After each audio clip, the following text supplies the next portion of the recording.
우리에게 주신 하나님의 말씀은 고린도전서 11장 23절에서 27절까지 프린트물에 있습니다. 그거 보고 읽으시면 되겠어요.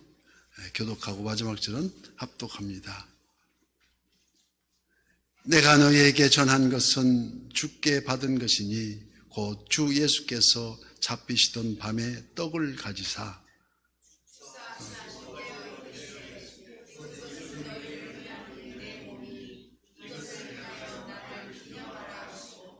식후에 또한 그와 같이 잔을 가지고 이르시되 이 잔은 내 피로 세운 새 언약이니 이것을 행하여 마실 때마다 나를 기념하라 하셨으니 이 떡을 먹으며 이 잔을 마실 때마다 주의 죽으심을 그가 오실 때까지 전하는 것입니다.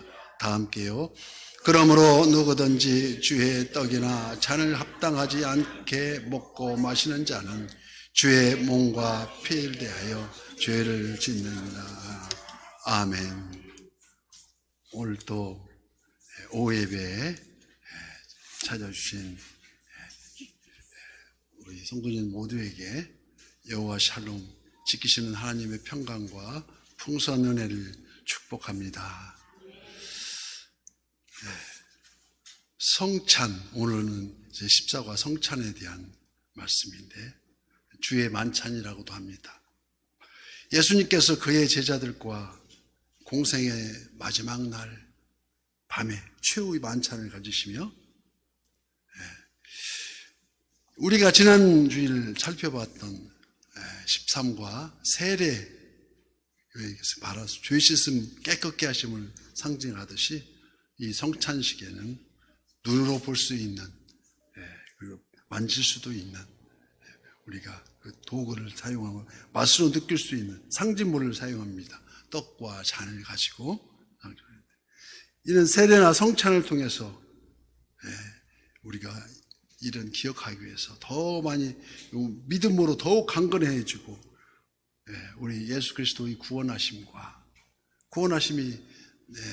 원죄를 씻어주는 우리 주님으로 말미암아서 죄를 씻겨주는 죄를 사함받는 다른 이로서는 구원받을 수 없다고 하지 않습니까? 그래서 그런 구원과 대속하심을 우리가 끝까지 언제까지 재림의 그날까지 잊지 않고 우리가 기억하고 우리가 항상 나누는 그런 방점이 있습니다. 예수님은 요한복음 6장 54절 말씀에 내 살을 먹고 내 피를 마시는 자는 영생을 가졌고 영생을 가졌다고 합니다. 마지막 날에 내가 그를 다시 살리리니. 그래서 이어서 56절 말씀에 내 살을 먹고 내 피를 마시는 자는 내 안에 거하고 나도 그 안에 거한다고 말씀하십니다. 그래서 우리가 그리스도와 하나됨을 특별히 기념하게 되는 이 성찬 예식인데 우리 대부분 우리 기독교 우리 교회에서는 기념한다 기념설이라고 합니다. 그래서 우리가 종교 개혁을 마틴 루터에 의해서 하고 이론적으로는 칼뱅에 의해서 우리가 장로교 이런 정립이 되어 있는데 루터나 칼뱅에서는 공제설이라고도 합니다. 이에서 근데 우리는 기념설 성경학자 스티빙글리에 의해서 주장되는데 우리 내 죽음을 기념하라. 그래서 내 살과 잔을 나누는 그런 행사를. 그래서 특별히 이 미사 드릴 때 가톨릭에서 미사 드릴 때 굉장히 신중하게 아주 심각하게 이 성찬을 거행합니다. 왜 그러냐면은 가톨릭에서는 우리 같은 기념설이 아니고 화채설이를 이게 무슨 말이냐면 예수님이 피와 살이 진짜 예수님 피와 살로 변해서 그렇게 우리한테 다가와서 실제로 예수님 살과 피로 변한다는 화채설입니다. 그래서 이를 신봉해가지고 만약 이런 성찬식을 거행하다가 뭐 잔을 떨어뜨리든가 뭐 이렇게 포도주잔을 이렇게 떨어뜨렸다든가 그럼 바로 신부가 엎드려서 혀로 핥습니다. 예수님 피를 저기다. 그래서 굉장히 귀하게 이렇게 하고 있습니다.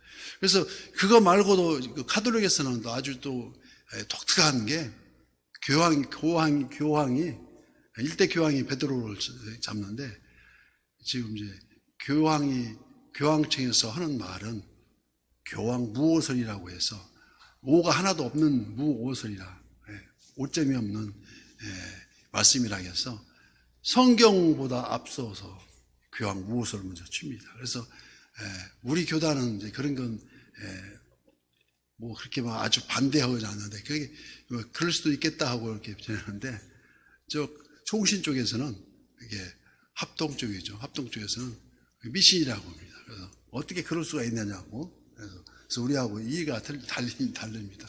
아까 그 오셨던 그분은 고신 쪽, 고려 신학 쪽, 전반주에 얘기했듯이 의리를 다짐하는 그것은 고려 신학대학교인데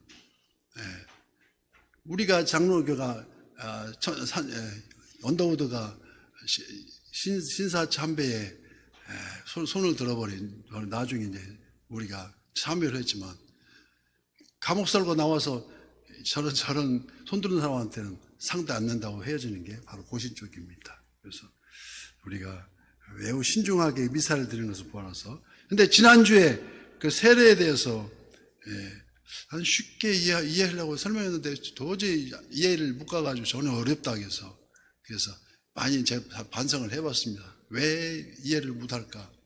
나는 무지하게 쉬운데 그 쉬운 이론이 전혀 안 닿고 2000년 전에 예수님이 죽으심이 우리와 동참했다고 하니까 우리는 현대 살고 있는 각자 나이대로 살고 있는데 어떻게 그때 우리가 동참할 수 있느냐 그런 이론 가지고 많이 서로 상반되는 것 같아가지고 절대 어렵지 않도록 오늘 이제 성찬에 대해서 할 때 세례도 마찬가지 똑같은 동일한 공통점이 많아서 쉽게 설명해 보도록 노력하겠습니다. 그래서 그냥 오랫동안 계속 성경도 보시고 설교도 수없이 들으셨을 텐데 납득이 안 된다. 이건 분명히 부분적으로 많이 들어서는 알고 있는데 콕 집어서 이 부분에 대해서 어떻게 생각하냐면 말이 막혀버리는 그런 결론이 아닌가. 납득이 안 간다. 그래서 어쩌면 산에 올라가서 산 전체 산의 형상을 안 보고 나무에 가려서 숲만 보고 나오는 상황이 아닌가 그렇게 생각해 봤습니다. 그래서 예수님은 성경대로 오셔서 성경대로 가십니다. 이렇게 성경대로 또 오십니다. 그래서 구약 성경 39권 전체가 다 오실 예수님에 대해서 증명하고 있는 거고 신약 성경에 와서 예수님 오신 경생의 모든 자취가 다 그려 있고 마지막 요한계시록에서 다시 오실 예수님을 거서 계시하고 계신데 우리가 그래서 성경의 말씀은 하나도 변함이 없고 그래서 제가 이 T성경만을 처음 하면서 이것만은 꼭 줄줄줄 외워주십시오. 그 왜 외우냐면은 성령님이 그 말씀을 이해하게 만들어요. 그래서 그런 간절한 간절함이 있으면은 이 잠자다가도 그 생각이 나서 쭉 했는데 갑자기 전기불이 반짝 켜지듯이 느껴져요. 근데 진짜 그러게 그 희열을 느끼신다니까요. 이렇게. 그래요? 이게 그래서 신학교 다닐 때 교수님한테 물어보면 자기도 못 생각했던 건데 맞다고. 그게 진짜 내 그 원리가 더 나은 것 같다고 그런 식으로 나오는데 무궁무진한 게 하나님 말씀이에요. 그래서 우리가 간절함이 없어서 어렵지 않나 이렇게 생각됩니다. 그래서 우리가 처음에 요한복음 1장 1절부터 우리가 요한복음 1장 12절, 13절, 14절 그건 필수적으로 외우십시오 하는 이유가 다 전부 해결돼요. 어떻게 되냐면은 태초에 말씀이 계시니라 이 말씀이 하나님과 함께 계셨으니 이 말씀은 곧 하나님이시니라. 그게 이제 납득이 안 가잖아요. 근데 열심히 생각하면은 그게 우리가 간절하게 하나님한테 말을 하는 게 기도잖아요. 기도의 응답이 하나님한테 오는데 그 응답이 말씀으로 오신다. 그래서 말씀이 곧 하나님이 되어가지고 성령 하나님이니까 성령 하나님이 내 안에서 생각나게 하시고 또 내 안에서 그랬던 일은 하지 못하게 말리시고 그 성령.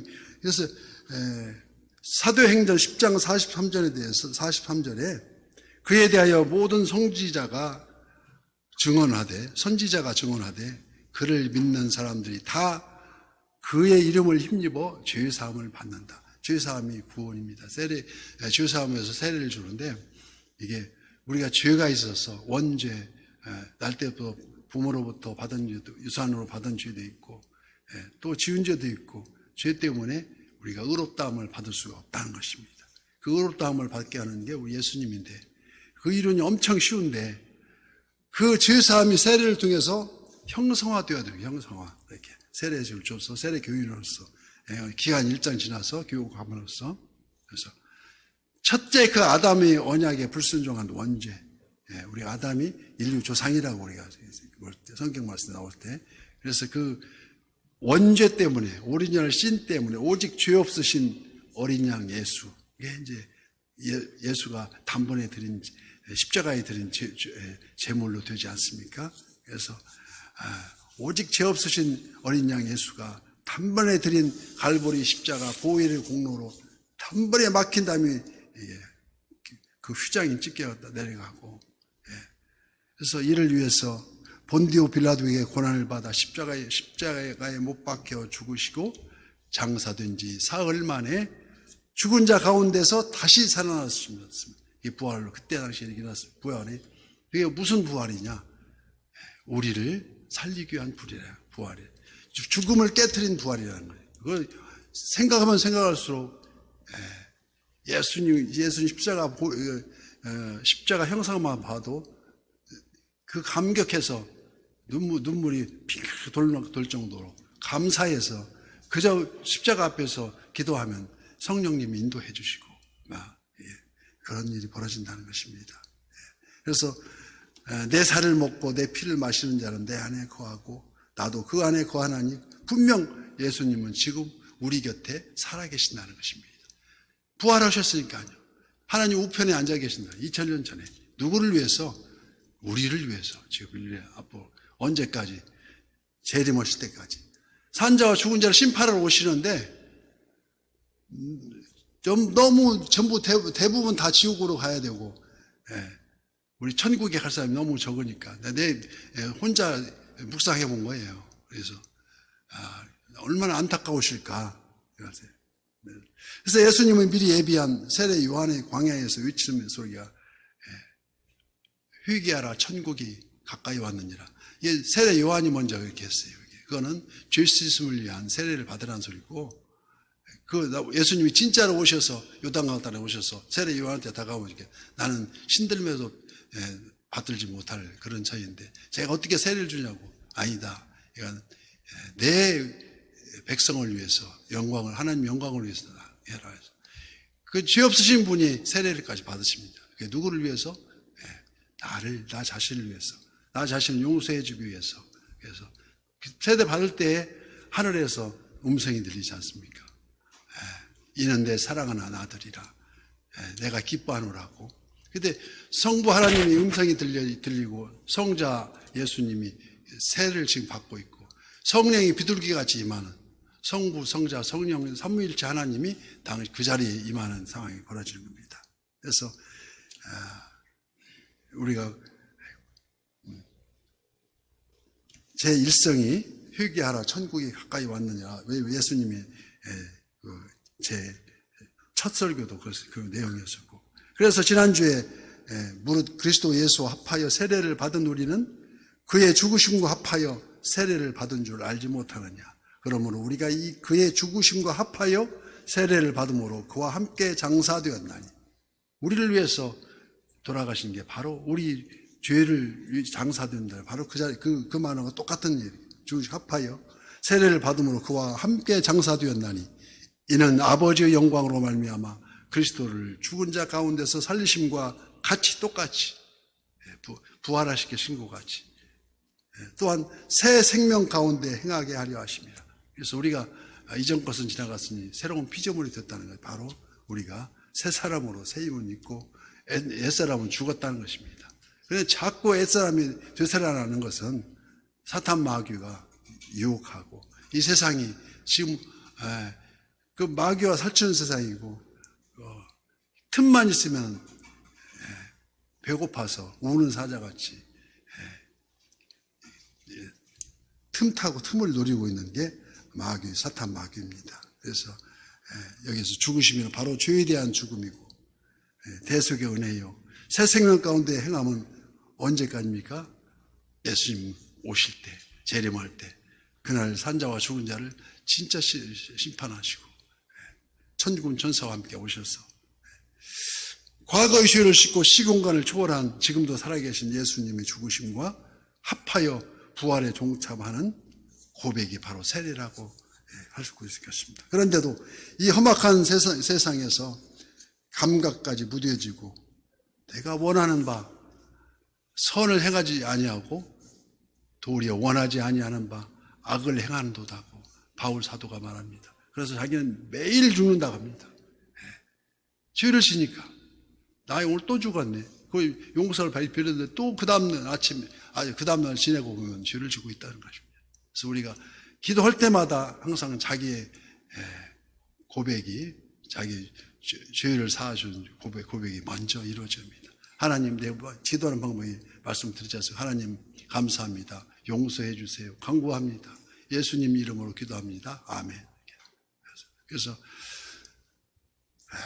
너희는 유혹의 욕심을 따라 썩어져가는 구습을 따른 옛사람을 벗어버리고 오직 너희 심령이 새롭게 되었어 하나님을 따라 의와 진리와 거룩함으로 지으심 받은 새 사람을 입으라고 에베소서 4장 22절에 말씀하십니다. 이 새 사람이 바로 우리 안에 계신 그리스도의 생명과 그래서 그 어떤 겁니까? 생명과 함께하는 말씀이 육신이 되어 우리 가운데 거하시니 우리가 그의 영광을 보니 아버지의 독생자의 영광이요 은혜와 진리가 충만하더라. 그 말씀이 생각나고 옆에서 예수 그리스도의 임재가 예수님 임재가 느껴지는 거예요. 바로 옆에 계시는 느껴지는 거예요. 그래서 더 나아간 사람은 예수님의 세밀한 음성을 듣습니다. 음성을 들어서 누가 그랬습니까? 저기는 우리 구약 성경에 하나님 음성을 다윗 왕이 들었습니다.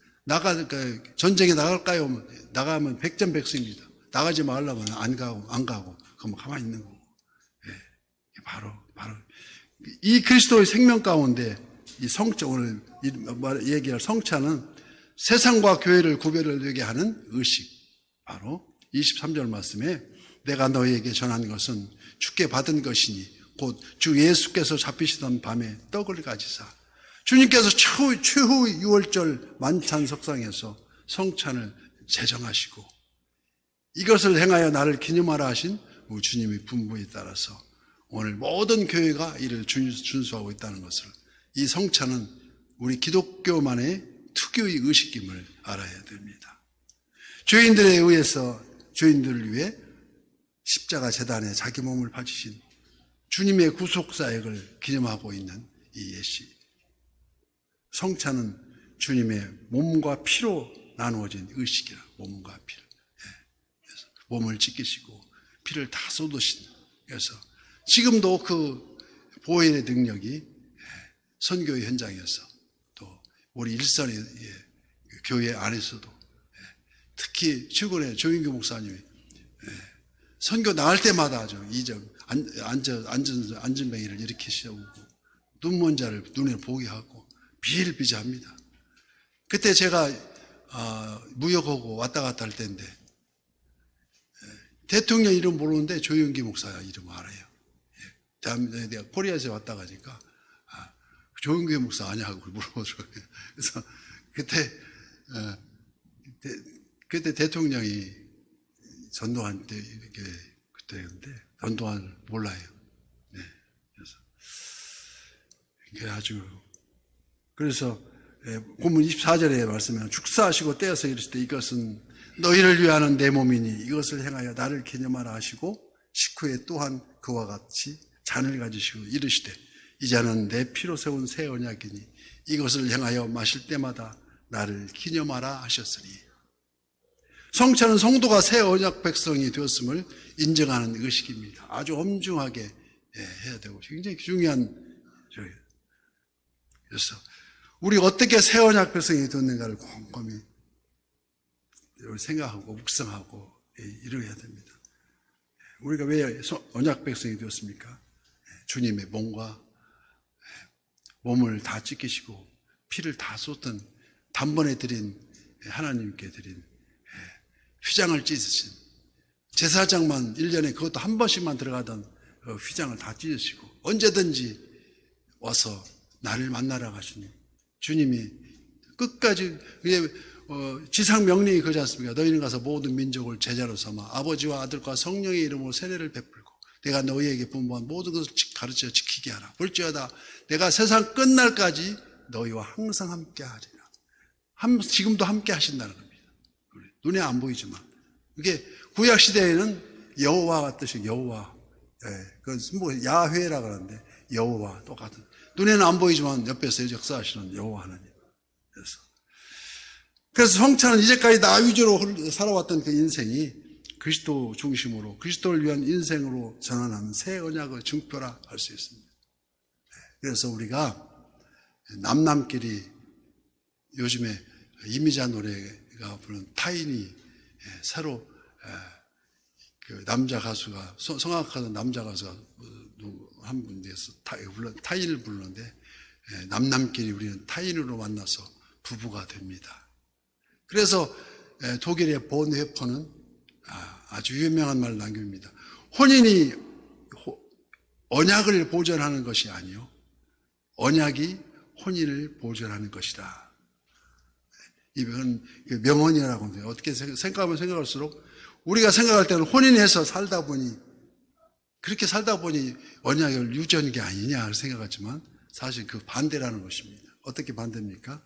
즉 언약을 생명같이 여김으로써 혼인 관계가 온전히 유지된다는 것입니다.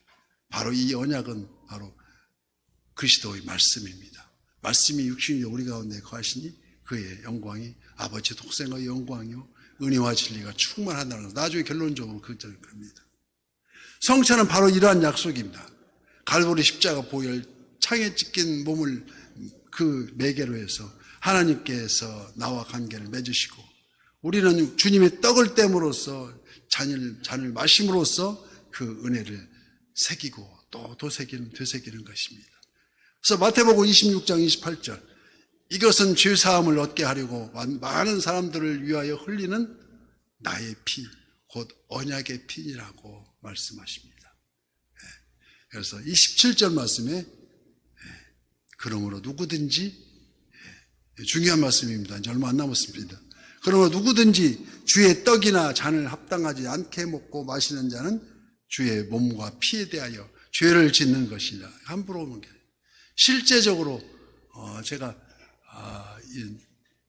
대학 과정 할 때 그 간증을 들었는데 이 성찬식을 하는데 장로님 아들이랑 아들이 이 성스러운 그 카스테라로 한 데 있고 떡으로 한 데 있고 이제 요즘에는 이렇게 동그랗게 먹는 데 있는데 그거를 이런 제사장격인 목사나 아니 부목사나 아니 그런 처리할 때 해야 되는데 그 장로 아들이 갖다가 그 성찬을 쓰던 그 성물을 갖다가 카스테라겠죠. 강아지한테 이렇게 던져주고 이렇게 하니까 강아지가 먹고 직사해 버렸습니다. 그래서 아들은 그 거품물로 거기서 기절해 버리고 그래서 그 목사님이 이렇게 기도해가지고 이렇게 일어났는데 그에게 성물이라는 게 삼부로 되면 임재한 우리 주님의 성부, 성자, 성령이 임재하시면 그걸 깨달아야 된다는 것입니다. 그래서 그건 실제로 있었던 것을 신학생이 와서 간증하고 들었는데 우리 이게 함부로 그래서 화채설을 인정하는 것도 참 일리가 있다. 그래서 굉장히 중요하시게 신부는 아주 많이 덜덜덜 뭐 떨어지고 와서 덜덜덜 손으로 이렇게 떨으면서 이렇게 떠납니다. 이렇게 아주 이렇게. 그래서 우리는 예수님 피를 마시고 예수님 몸 찢기신 몸을 나누면서 그게 한 형제가 되고 자매가 됐으면 또 우리가 가족이 됐음을 재확인하는 굉장히 중요한 의식이에요. 이게. 그래서 우리가 천국도 갈 때도 가서 다시 만나는 겁니다. 그래서 자기 혼자 잘못 저질러 가지고 못 가서 따로 빠지지 마시고 다 가서 모여서 아주 찬양도 부르고 여기에 모인 우리 보는 것 같이 사랑받는 자녀라고 다 부르기를 주님의 이름으로 축복합니다. 만일 교회 일치를 깨면은 성찬에 참여한다. 깨고 나서 성찬에 참여한다면 주님의 몸과 피를 범하는 것이 되는 것이 똑같은 얘기였어. 그래서 우리는 늘 자신을 내가 거룩하니 너희도 거룩하라는 그 말이 바로 그 말입니다. 그래서 당장에 남의 죄를 용서하지 않고 죄를 빈다는 것은 용서하지 않는다고 하지 않습니까? 먼저 네가 잘못한 사람한테 가서 잘못을 구하고 나머지 이제 가서 간구해라. 그래야 내가 들어주겠다. 마지막 때가 가까워질수록 옛사람을 비롯한 사탄 마귀는 배가 고파 우는 사자처럼 삼킬 자를 지금도 막 찾고 다닙니다. 수많은 유혹 속에서. 그래서 사도 바울은 이렇게 매일매일 죽는다고 하지 않습니까? 오호라 나는 곤고한 사람이로다. 이 사망의 몸에서 누가 나를 건져내리야. 우리 주 예수 그리스도로 말미암아 하나님께 감사하리로다. 그런즉 내 자신의 마음으로는 하나님의 법을 따르려고 하지만 육신으로는 죄의 법을 섬기고 있는데, 그래서 매일매일 나는 죽는다고 나를 살려두려고 사도 바울이 말하고 있습니다. 그러므로 우리는 매일매일 다시는 거듭하지 않는 성화하기를 향해서 우리가 다시 오마 약속하신 재림의 그날까지 10처녀 중에서 5처녀는 기름을 준비하지 못하가 횃불을 준비 못해서 신랑이 오는데 신랑 맞이를 못 가고 그 슬기로운 5처녀만 맞이하러 나갑니다. 그게 신랑이 밤에 오는 신랑이 바로 예수님입니다. 예수님이 오실 때 우리 가서 두 손 들고 환영하고 주님 어서 옵소서 마라나타 어서 옵소서.